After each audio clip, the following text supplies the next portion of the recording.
When a furry little feline friend tragically meets its end, we will find out who loved that cat. And then we travel to Guyana to take a look at one of the most terrifying cryptids that walk on this earth. And this cryptid could actually be you. Today on Dead Rabbit Radio.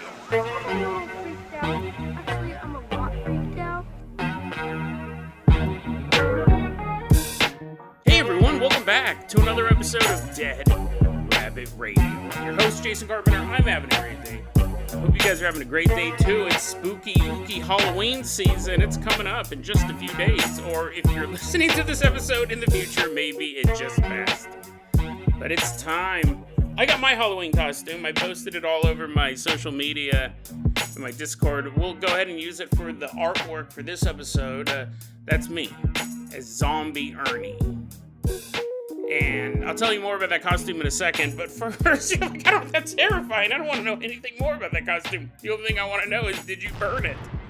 Before I answer any other questions about my costume, running into Dead Rabbit Radio Command is one of our legacy Patreon supporters. Everyone get on your feet and give it up for Sergeant Clowny. Woohoo, yeah, wee, ha-ha, yay, walking on in. The only thing creepier than my costume is a clown costume. I should have went with a zombie clown. Sergeant Clowny, you're going to be our captain, our pilot this episode. If you guys can't support the show financially, I totally understand. I really do. It just helps spread the word about Dead Rabbit Radio. That helps out so much. Tell your friends, tell your family, tell everyone you know. Dead Rabbit Radio is your favorite paranormal show. That is how you can help the show grow. I went to a zombie party the other night at this local bar, and there weren't many zombies. There was a lot of costumes, but it wasn't many zombies there. They did have a prize, though, for best zombie costume, which I won. And that's the first time I've ever won a costume contest. You're like, yes, Jason, because it's terrifying. What is going on with this costume? It's a basic Ernie costume. The shirt's like official Sesame Street. I cut open and then had like foam coming out, bloody foam, like I was a real-life Muppet. I got Bert's bloody severed head, and I got a zombie rubber ducky on my shoulder. All typical Ernie gear. But the mask, what that was is I found that at a thrift store. Me and Sabine were down at a thrift store a couple weeks ago, and I bought that mask. It was like $4. Some orange ski mask that someone converted into an Ernie head and then probably robbed the bank, honestly, because I don't know why else you would do it. They had this they had this Ernie head. And I was like, oh, dude, I'm going to be zombie Bert and Ernie. Or just zombie Ernie with Bert's head. So anyways, yeah, I really like that costume. I'm going to wear it again on Halloween because we have a big Halloween parade and all the kids are like, yay, wee, look at all the great costumes. And then I'm going to jump out of the bushes. I'm not going to do that last part. I don't want to get a restraining order against me. Here's the thing. You don't need to jump out of the bushes. I can walk down the street in broad daylight and be like, hey, everybody, look at me. I'm terrifying. That's enough about my Halloween costume. Sergeant Clowny, let's go ahead and get this party started. I'm going to toss you the hair hang glider. Everyone grab on Sergeant Clowny's ankles as he jumps off the highest point of Dead Rabbit Radio Command and glides us all the way out to Australia. We're flying all the way out to Australia. This many, many years ago this story happened, but not like 1,000 years ago, just like 20. We're about to meet this young woman, let's call her Taylor. And Taylor's just getting about life, doing her thing, working, hanging out, sleeping, and enjoying the company of her 3 cats. She has 3 cats, but the one we're going to talk about today is Ava. Not really, that's the name we're giving it. So Ava is a little cat, and Taylor is the cat owner, the cat friend, and they live in a house together with 2 other cats who aren't important, so they don't even get names. Cat 1, cat 2. Now, Ava, tiny little guy, right? Kitten, really. To make it more depressing, you're like, Jason, I know the cat dies. It's so sad. I know. Everyone loves cats. Anyways, this little kitten, the cutest kitten you've ever seen in your life. Oh, it kind of reminds you of your mother if she was a cat. Aw, your little pet scratches belly. Ava liked to play outside.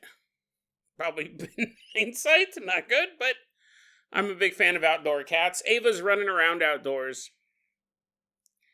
And what was interesting was that although, cats are predators and the world is full of delicious prey, Ava seemed to get along really well with the other wildlife. Not just other pets in the neighborhood, but you'd see Ava kind of like walking through the bushes. Cats do that little stalking thing. And there'd be like a family of snails crossing the sidewalk, and Ava would jump out and start playing with them. So I'm knocking them around there. Oh, my house! Why are you destroying my house? Ava would play with other animals. You'd see like a little baby kangaroo, like sitting there, just all depressed. It's all sad, and it's like, oh, I don't know where my mommy is. And Ava would come over and would like nuzzle up to the kangaroo, and the kangaroo would be like, oh yeah. Yeah, that's the stuff. That's the stuff. Luckily, this kangaroo had a cat fetish. I wonder, actually, now that I say that, you know how there's humans that are furries? I wonder if there are animals that are skinnies. Like, I wonder if there are dogs out there that are, like, sitting in a house full of people, and they're thinking, God, I wish I was one of them. I wonder how many animals, I think they get jealous of us. I imagine all the time when I'm hanging out with animals, I don't have any pets of my own, but if I'm hanging out with someone else's dog or cat, I think they get jealous of my thumbs. Anyways, so Ava hanging out with all the animals in the area. Definitely not eating them. Playing with them. Either playing with them or minding her own business. That's kind of what she was known for in the neighborhood. Well, one day Taylor gets a phone call from her neighbor, who we will call Billy. Billy's like, hey, Taylor, I got some bad news for you. You know that cat, the little cat you love so much? Taylor's like, yeah, Ava? Yeah, Ava. Never mind, I'll just show you. So hangs up. He takes the long route. He's like, live right across the street. He's like, I love suspense. He goes to the grocery store, watches the movie. He's driving around all day long. Finally shows up at Taylor's house. Oh, okay. I wanted to keep you on pins and needles. I have this box here. I got this box. Would you like to know what's in it? I don't think he did that. This is cruel, really. He didn't like turn it into a big production. He's like, you get 3 guesses, and the first 2 don't count. The neighbor Billy brings over a box to Taylor's house and says, hey, hate to tell you this, but Ava got hit by a car, and I found her. She's dead. She's not like I'm gonna open it up. She has a little cast on her arm. It's not like I took her to the vet. No, by the time I found her, Ava had already died. I wrapped her in a blanket, put her in a box, and I brought her over here. Because that's how everyone in the community loved little Ava. It was a cute little cat that never caused any trouble. And so Taylor feels bad and Billy feels bad, and they decide to have a funeral for Ava on Billy's balcony. They're going to sit out there and have a couple drinks and say some final words for Ava, the cat that died too young. Taylor, for this funeral, she brings the other 2 cats from their house, Cat 1 and Cat 2. She brings them over so they can also see Ava has passed. It kind of gives them closure as well. So Taylor does that. Taylor brings over Cat 1 and Cat 2 to Billy's house, and they're all up on the balcony. They have this box, and Ava is dead inside of it. And they're just talking. When all of a sudden, a herd of Australian magpies descend onto the balcony and perch themselves there. Now, Australian magpies are known for their noisiness. Just like all magpies. They're constantly chittering and chattering and making a million calls. And Taylor and Billy look over. There's over 20 Australian magpies now that are perched up along this balcony. And they are completely silent.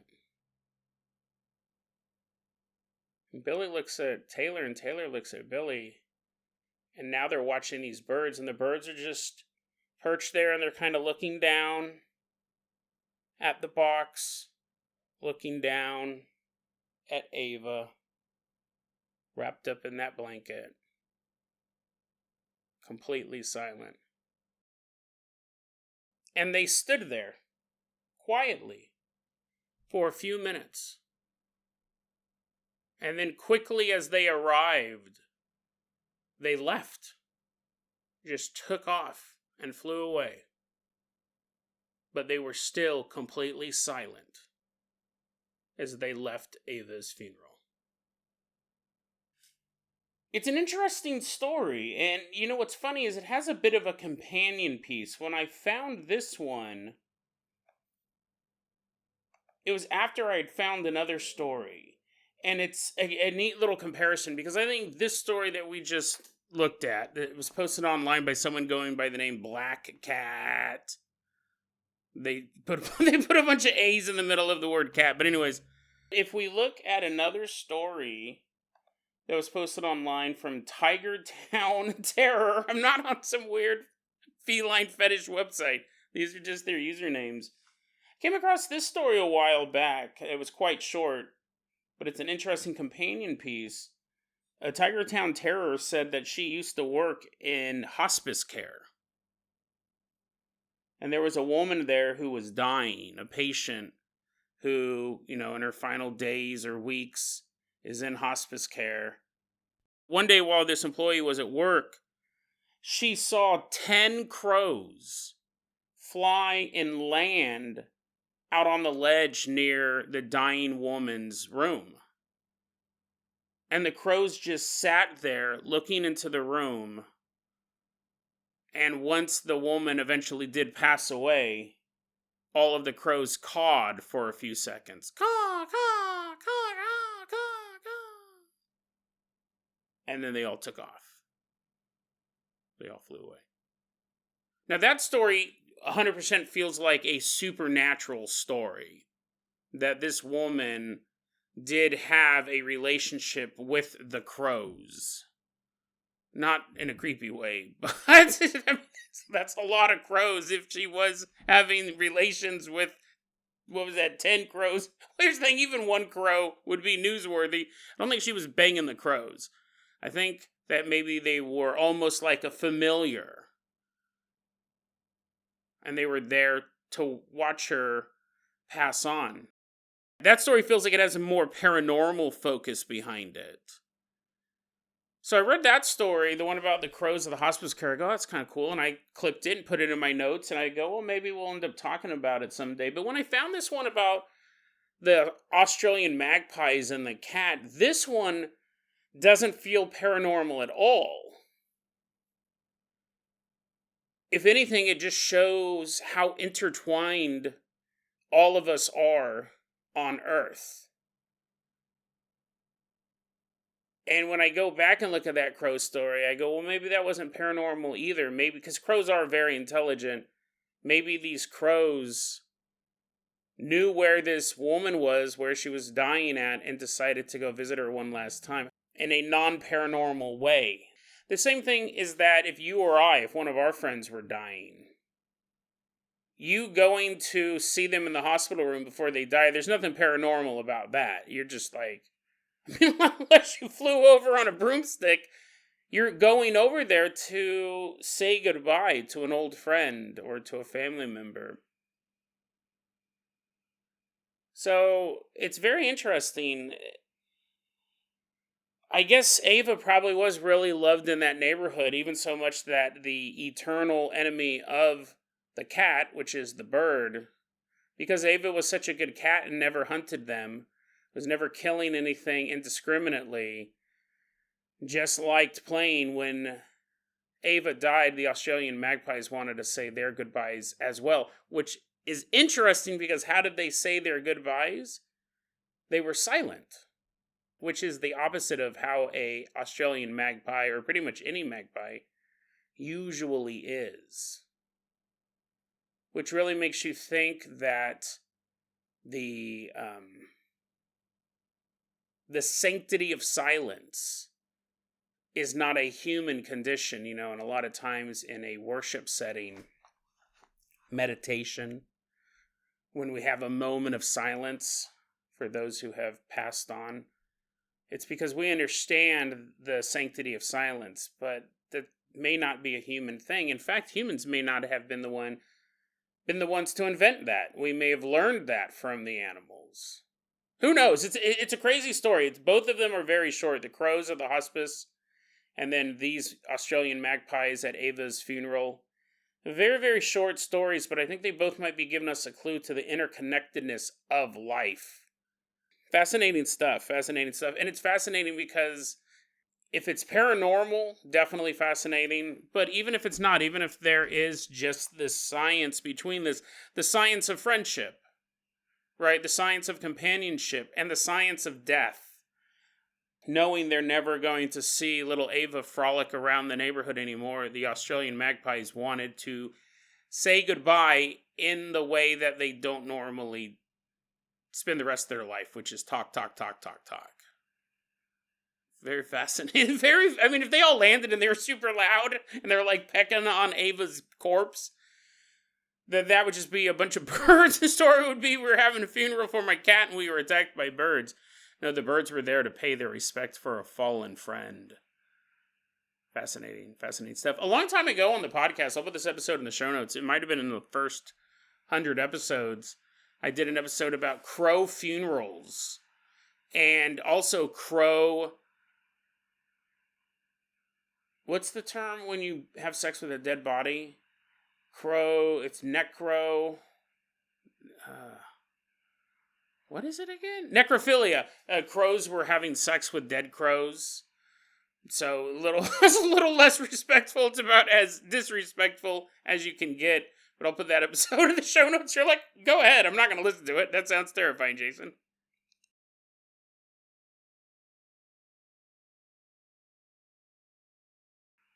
Sergeant Clowney, let's go ahead and toss you the keys to the world famous Carpenter copter. We are leaving behind Australia. Why don't you fly us all the way out to Guyana? It's June 3rd, 2023. We're in Guyana, which is in South America. And we are now police detectives. We're standing there with our little notepads, and we got little pens to write stuff down. Take down notes, and there's this guy we're talking to. His name is Stephen Dunbar Amsterdam. And we're like, so sir, we're here to investigate a crime, Stephen, but they didn't tell us any of the details. You don't have to tell us everything. It's our first day on the job. They don't trust us with radios. What happened? And Stephen goes, I was absolutely crazy, man. I'm hanging out here in beautiful Guyana. I'm taking my dog for a walk. And out of nowhere, I see this giant black monster emerge from the bushes. Ah! It's all scaring us. We're like, don't make spooky sound effects. This is our first day on the job. Sorry, Steven says. He goes, this giant black monster jumped out of the bushes and tried to kill me. We're like writing that down. Tried to kill Stephen. But you're not dead, so we're assuming that you beat him off. And the man goes, well, kinda. Not really, because he says I was out walking with my dog. We realize there's no dog anywhere. We're like, oh no, we just got done. We just came from Australia and we heard about a dead cat. He goes, this giant monster jumped out of the bushes and tried to kill me, but my dog, so loyal to me, leapt in between me and the monster. And the monster ripped my dog to shreds. Killed him on the spot. We're writing that down. Killed him on the spot. We're like, was your dog named Spot, by the way? He's like, we're making jokes. My dog's dead. I got attacked by a monster and my dog's dead. Now, Stephen goes, I don't know what killed my dog, but I have a pretty good idea. This story was originally reported in WIC News, WICnews.com, and I heard about it from Coast to Coast AM's website, but this was in the news. because Steven said, I don't know exactly what caused it, but I have a couple theories. He said it could have been a Black Panther, so not really a monster. Pretty cool, no doubt, but not a monster. Could have either been a Black Panther, a Kanaima, or an evil spirit. And I don't know exactly which one of those it was, but I'm grateful that my dog saved my life, because this thing 100% would have killed me had my dog not jumped in between us. And I saw that quote, the Kanaima, and I go, I wonder what that is. What is a Kanaima? And what I learned is it might be one of the most brutal cryptids on the planet. So in the native population of Guyana, there is a law that is much older than the laws that are on the legal books, right? Like no littering, don't murder people's dogs in front of their owners. Far older than speeding laws, public inebriation laws, any of that stuff. In Guyana, there is the law of retaliation, which means that if someone messes with you, you can mess with them. You can hit them back. And it's almost I think that's kind of an unspoken law everywhere, right? If you start trouble, you should assume that trouble is going to come back on you. It's a given. And that's usually why certain people, like let's say bully, for example, picks on people that they know can't get back at them. If you're a high school bully, you're not going to go and be like, you know what, let's go start trouble with the wrestling team. Let's go there while they're all wearing their unitards and start calling them a bunch of losers and push them around. Guys, doesn't that sound fun? They're like, no, that sounds like a terrible idea, because they're going to beat us up. And the reason why is because, even with it being unspoken, there is a law of retaliation. If you mess with me, I will come after you. That is just a given. But it goes an extra step in Guyana. It's not just the fact that you mess with me, I'm going to mess with you, because again, depending on who you pick as a target, you could pick someone who is physically weaker than you. How are they going to get revenge? How are they going to fulfill their end of this law of retaliation? But that's why in Guyana, the law of retaliation is so much more than just, you push me around, I'm going to push you around. Because in Guyana, there is a tree known as the Kanaima. And the sap inside of this tree can turn anyone, even the weakest, most yellow-bellied coward, into an unstoppable killing machine that is powered by rage and revenge. You take this sap of this tree and you can rub it on you, and you will gain these mystical powers that will allow you to fulfill your end of the law of retaliation. Nothing can stop you. Well, we'll get to that. Right now I'm hyping it up. There are a few ways to stop someone who's been infected with this stuff. Someone does something to you, they push you around, they break into your car, they call you a bad name. With this sap, you can get revenge. Probably don't use it if somebody just calls you a bad name. Your boss is all, you knucklehead, and you're like, ah! You keep a little bit of sap in your lunchbox at work. You're like, that's it, boss. You turn into a monster. You turn into something that's so inhuman that if you jump out of the bushes, 1, you'll be described as a monster. 2, you'll rip a dog in half without breaking a sweat. So you'd want to use this stuff pretty sparingly.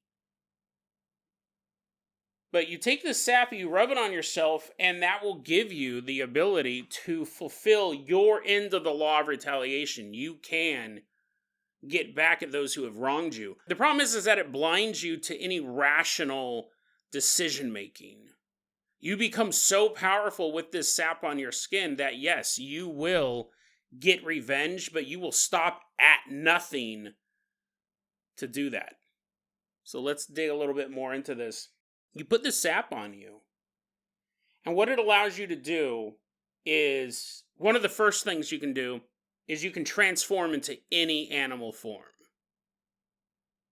Jaguars, tigers, bats. Right? If you get tired walking around, you're like, oh man, you're walking on your hands and knees. You're like, oh, this kind of sucks. I sure am jealous of people with thumbs. Now I'm going to be a bat. And now you're a bat and you're flying around. You can get a lay of the land. Because you're constantly looking for your victim, the guy who pushed you around. You're basically driven to this goal to destroy the person who wronged you. So it's not like, I know right now, I know I have a lot of furries who listen to this podcast. They're already booking tickets to Guyana. They're like, what? I put the sap on, I can transform into any animal? Can I be a fox wearing a business suit? Technically, yes. The problem is you will be driven mad with rage. You can turn into any animal. A lot of times they'll use it to turn into things like a jaguar or a tiger. Sometimes people will transform into boa constrictors. Which, while an effective killing machine, they're definitely not known for their speed. You're like, I'm gonna get you for keying my car that one day. So you rub the sap on you. Now you're a boa constrictor. And you're just like hanging out in a tree. You're like, oh, I hope I know where he parks. You're like, he always parks right over here when he shops at Walmart. I'm going to climb up in this tree and fall on him when he gets out of his car. But I mean, other than that, it is effective. You would kill him on the spot. But kind of lazy. He's just hanging out in a tree. And when I say any animal, yeah, any animal. There have been stories about people putting the sap on their body and turning into insects and flying into their victims' bodies. This is well known in Guyana, the story of the Kanaima. And they understand why this is going on. They get it. Like, dude, you really pissed off that guy when you beat him up. You beat up that guy because he was talking to your girlfriend totally innocently, and you got super jealous and you walked up and you beat this dude up. Well, now he's a mosquito. You're like, what? You're just visiting Guyana. You're like, what? Huh? I've only been here for a day or two. You're like, remember that guy at that bar that you were mouthing off to and you pushed him off his stool? He's a mosquito now. What are you guys talking about? He turned into a mosquito. I don't know how else I can say that. And he's going to fly into your body. You're going to swallow a mosquito in the middle of the night. And you're like, well, okay, it doesn't sound super pleasant. But then he turns into a jaguar while he's in your esophagus. Your head explodes. Here's the thing. When you do rub this sap on you, you become uncontrollable.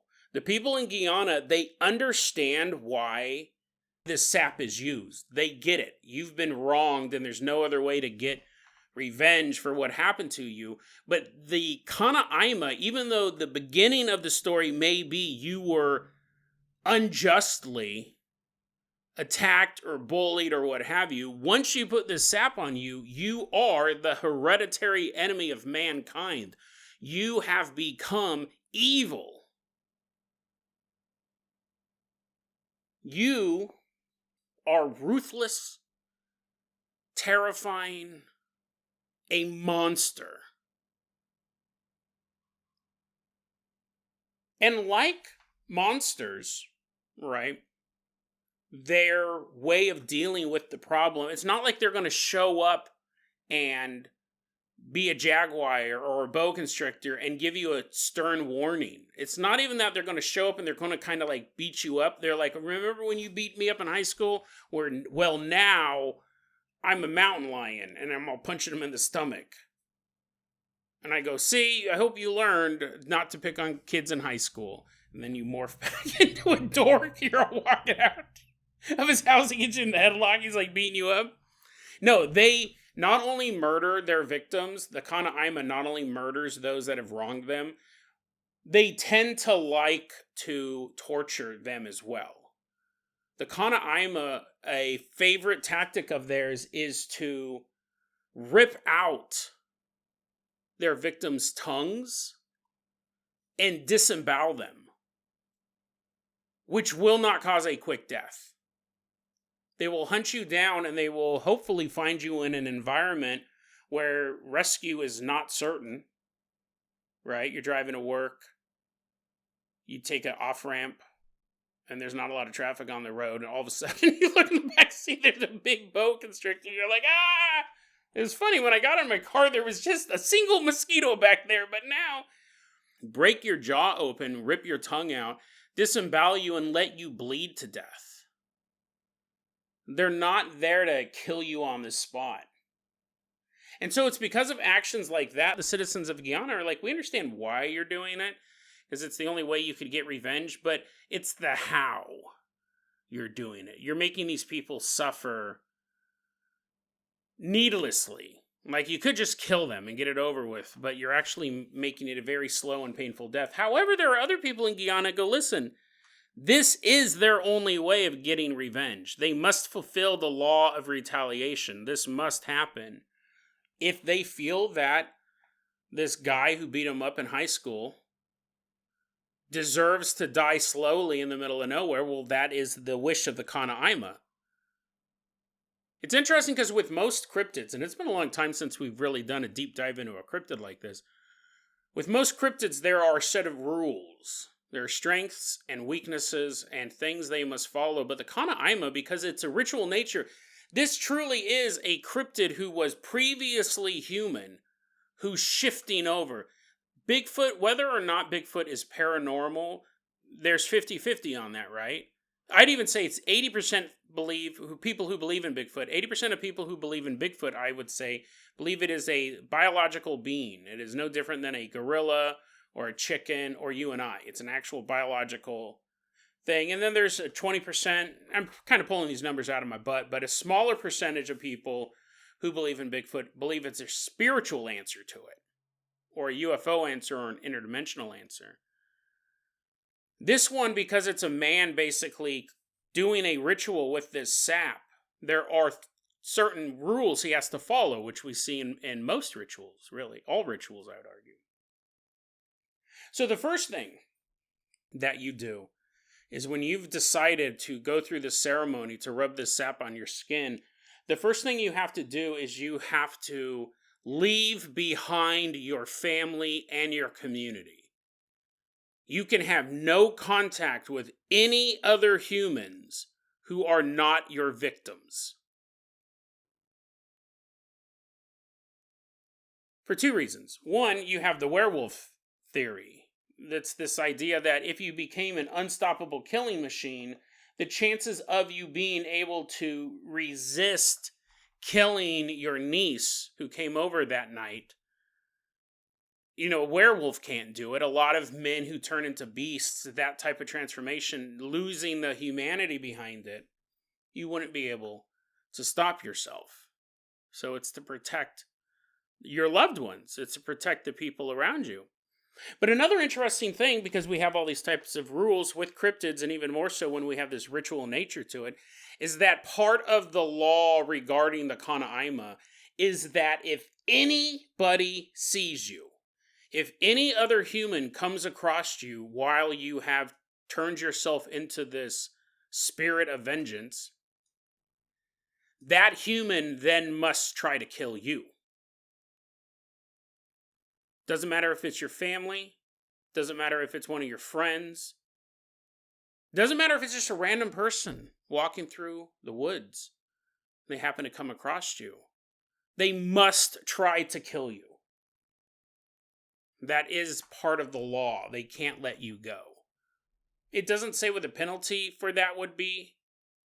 I'll guess it's getting your tongue ripped out. It's just a guess. Humans must kill you. Now, what's interesting is the Kanaima, remember, it can shapeshift. It's a human that can now shapeshift, but when it's its human form, it's still you. It's still who you originally were. But now you have these markings. You have red painted dots on your face and on your body.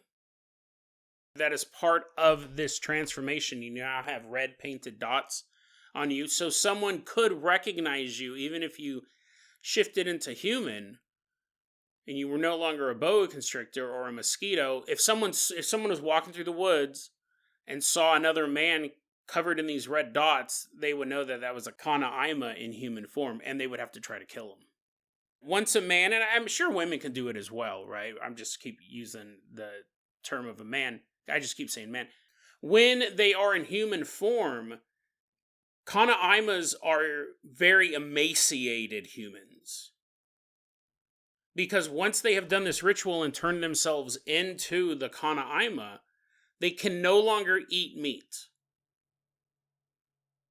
They can no longer eat meat, and they can only eat what the jungle provides.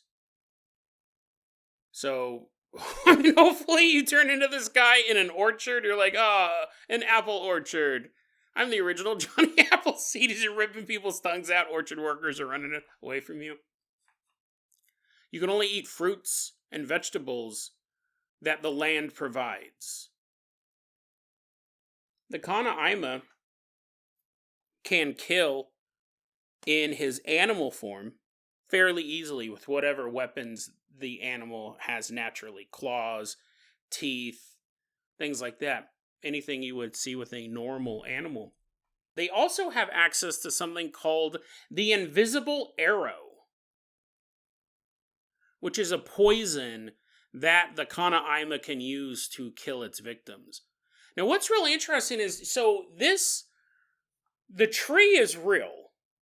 The sap is real. You can question and go, well, I'm sure maybe the ceremony is just like a vision quest that turns a normal man into an insane lunatic who's running around ripping people's tongues out. You're not actually shape-shifting, not actually turning into animals. That's all in his head. And it's this legend that has popped up over the centuries.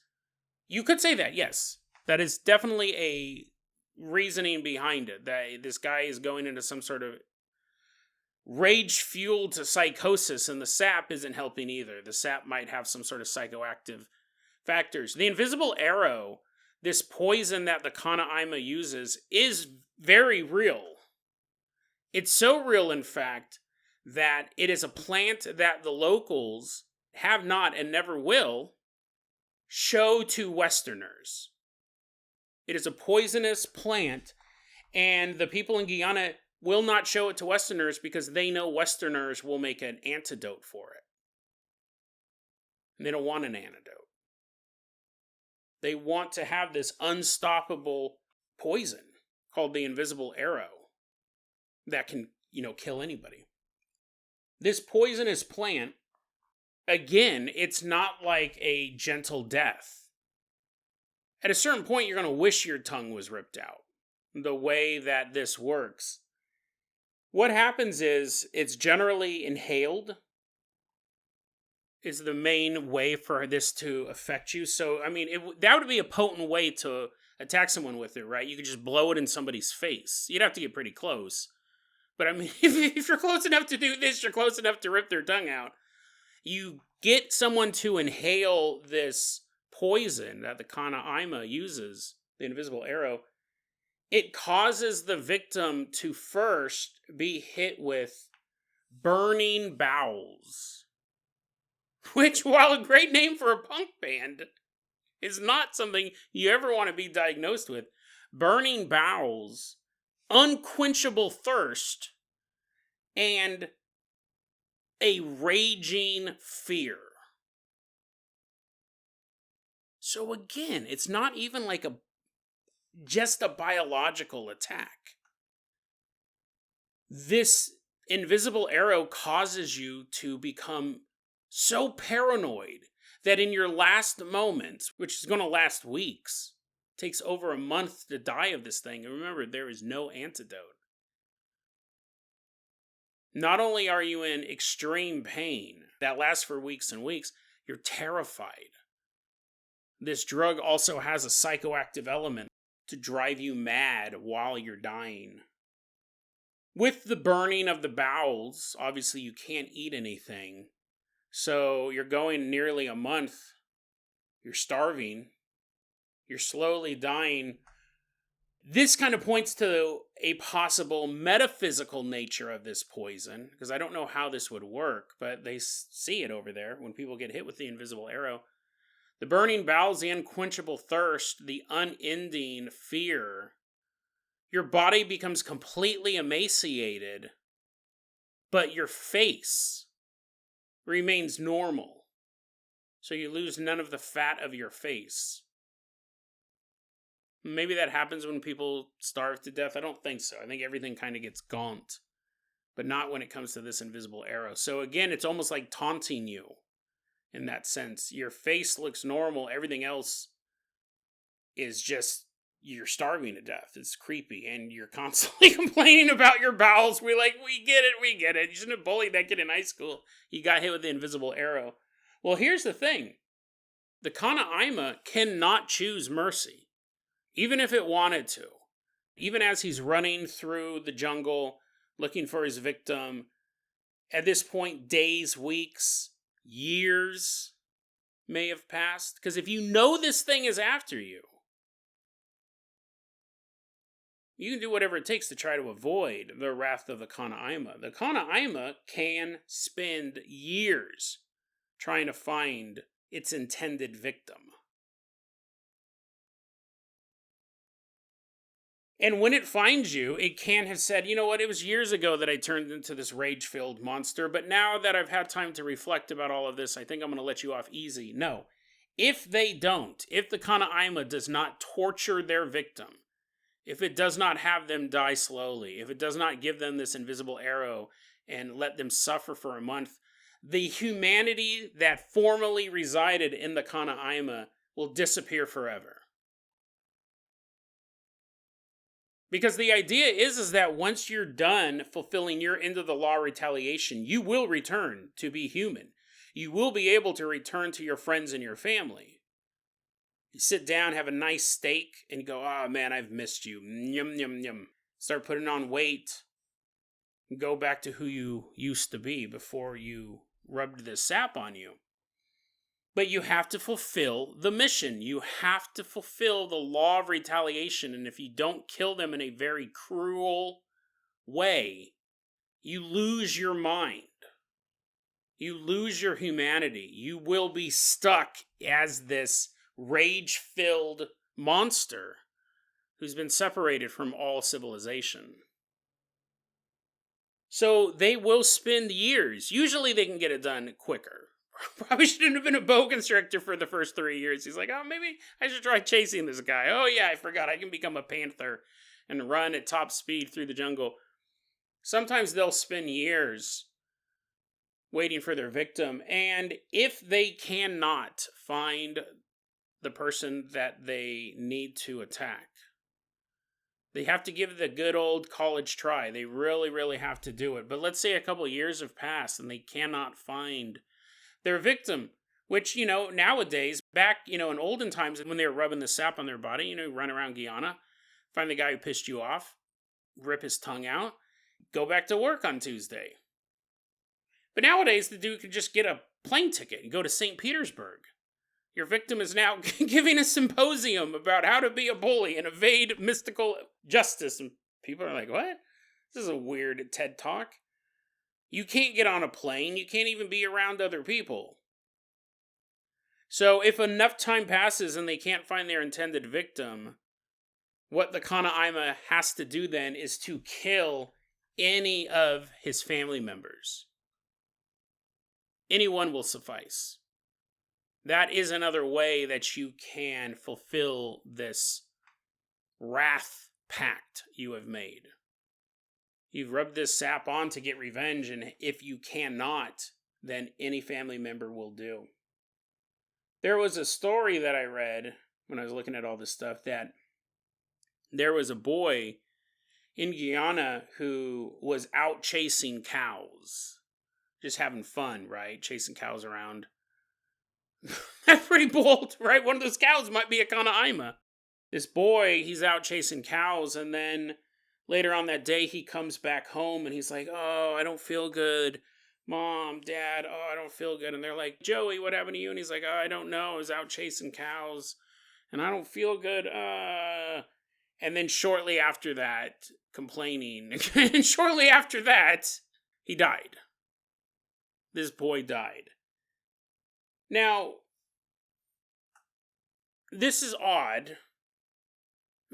Because here's the thing. I read this and I was like, this boy goes out and he's chasing cows. He comes back home and he says that he's sick and his parents can't figure out what's wrong with him. They're trying to treat him and eventually he dies. And then after he dies, apparently his parents, I guess they're probably getting the body ready for burial or something like that. They figure, I'm trying not to laugh. This story might not be true, right? This could just be a local urban legend. Because I imagine this would be the first thing you would say if you came home from chasing cows. And you came home, you wouldn't go, oh, my stomach hurts, Mom. I have a really bad stomach ache. And your mom's testing you, you have a fever. She's like, oh no, Joey, what's wrong? It turns out that his penis was ripped off. So wouldn't that be the first... I mean, here's the first time you'd hear me from the cow field screaming about that one. I don't understand how he came home and was complaining about his stomach ache. He's like, I also have a ringing in my ears, and there's another symptom, but I can't quite remember it, Mom. Can I take a nap? I can't imagine there's any world where you would not list that as your one and only symptom and then go on some other stuff. Well, I'm kind of queasy, but it could have something to do with the massive blood loss from the hole in my groin. No, they later discovered that his penis had been ripped off. So the family believes that he was killed by a Kanaima. But because he was a boy, they figure that he didn't actually piss off someone who went through this ritual and the child was the intended target. It was the fact that this kid must have been related in some way to somebody else and then was killed by this Kanaima. When someone is killed by a Kanaima, they bring in a guy named Piai, which I believe is like a medicine man type of position. The Piai comes out and he has to investigate the corpse. And if you have been killed by a Kanaima, your corpse will have a small blue dot on it or some other unusual mark, which could point towards why this person died or who killed this person. Now, you do that for one of two reasons. One, obviously, because you want to figure out why someone died or how they died. And even if you saw someone out in the middle of the woods who was disemboweled, you couldn't automatically say that was a Kanaima. Could have been another human did it, who wasn't possessed, just some crazy guy. Could have been an accident, could have been an animal attack. The other reason, though, why you would want to know is because, remember, the law of retaliation. Your uncle pisses somebody off, and the person he pissed off becomes a Kanaima and is trying to kill your uncle. Maybe he kills your uncle. Maybe he doesn't and has to kill another member of your family. But now your family has been wronged. So you must now follow the law of retaliation. What they can do is you can boil a broth of leaves. Here's the thing, I love all of this stuff. We did a lot of cryptids early on in the run of the show, and it's been a long time since we found a crazy one. This one's dope. So what do? You have to fulfill the law of retaliation. You take a bowl and you boil these leaves in it. You make a broth. You will then, with this broth, and another way to make it more successful, is you get some of the body of the person who you believe has been killed by the Kanaima. So let's say the Kanaima did kill your uncle. And you go, well, we saw the blue dot. We know he was killed by a Kanaima. You take your uncle's finger or ear or whatever's left of the guy, really. You have this broth that's from boiled leaves. You take a part of the victim's body. You put it into this broth. You bring the water to a boil. the body part inside of this bowl, of this boiling water, will begin to gravitate towards one side of the bowl or the other. You've now created a compass that will lead you in the direction of the Kanaima. So what you can do now is you can find him and kill him. Well, you go, Jason, how do you kill someone who can shapeshift? How can you kill someone who has these supernatural powers? Which, I mean, there are stories of a Kanaima reaching a chasm and he can't get across. He crawls into a hole in the ground, basically a gopher hole, and then pops back up minutes later about 12 miles away on the other side of the chasm. I probably should have mentioned that earlier. These guys can travel super fast. You're like, oh, bats can't travel that far. No, I mean, these guys, mystical powers beyond anything a human can do. Just fitting into a gopher hole itself is pretty impressive.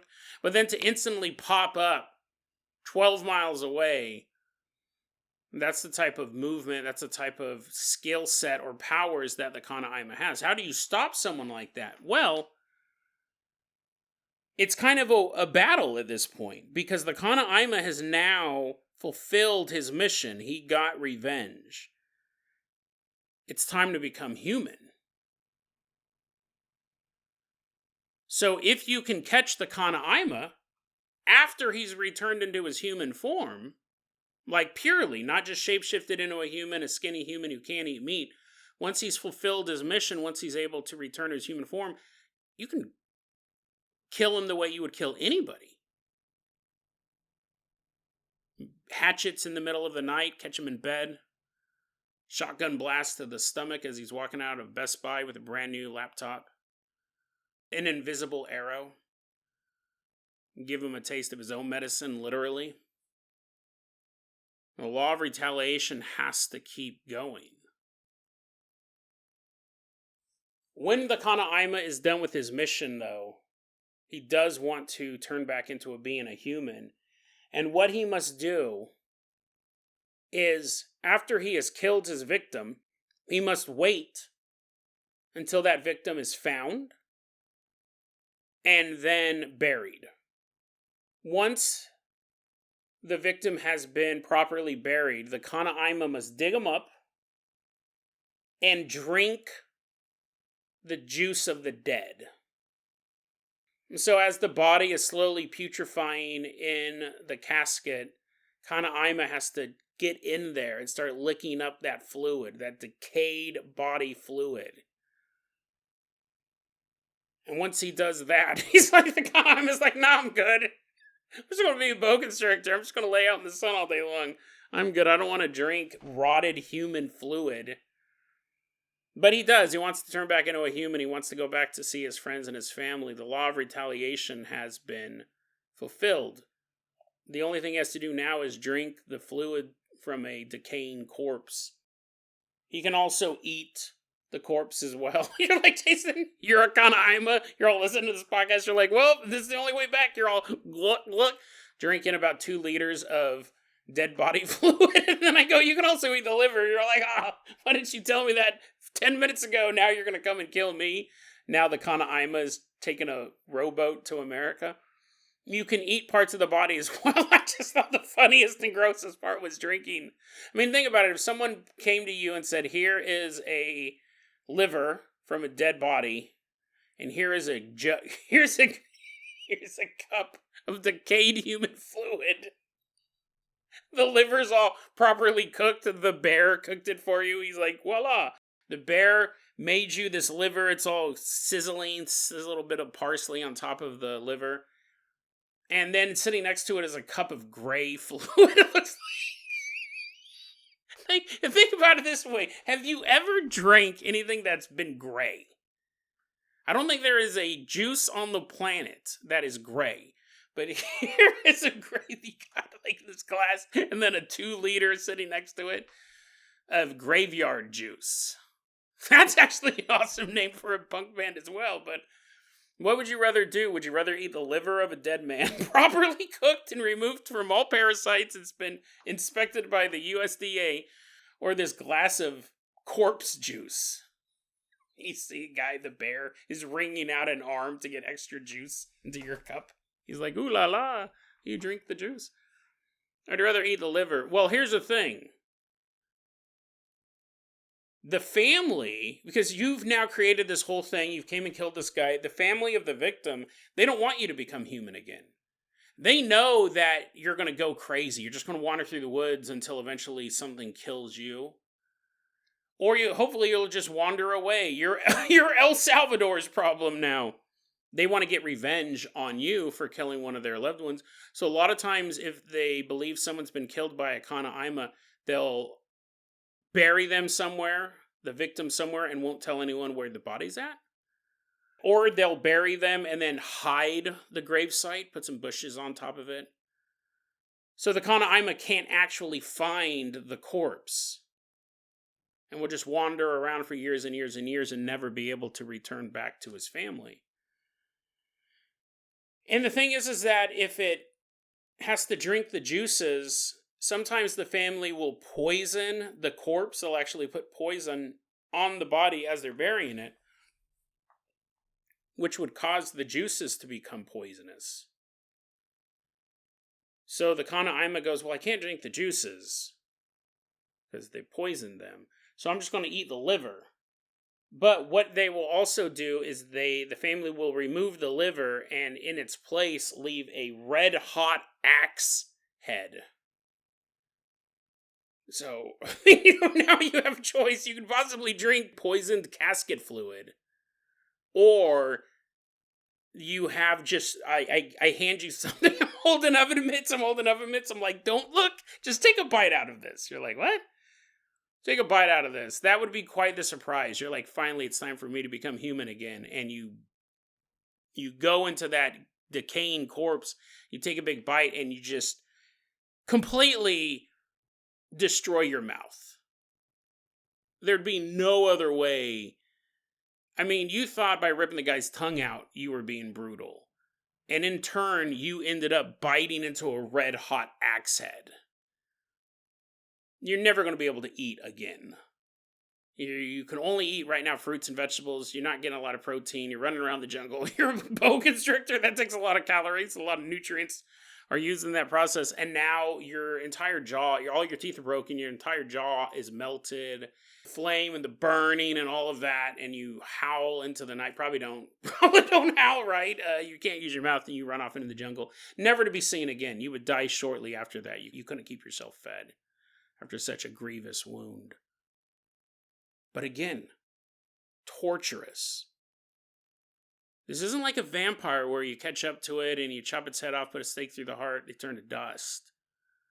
Every part of this process, even revenge for the revenge, must be extremely brutal.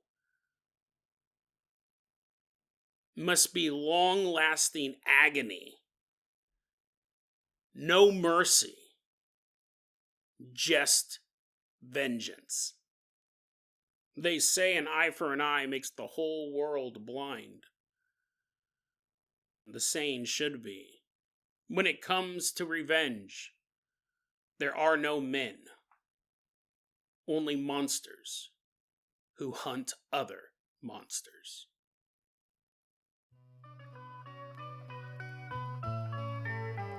DeadRabbitRadio@gmail.com is going to be our email address. You can also hit us up at Facebook.com/DeadRabbitRadio. TikTok is @DeadRabbitRadio. Dead Rabbit Radio is the daily paranormal conspiracy and true crime podcast. You don't have to listen to it every day.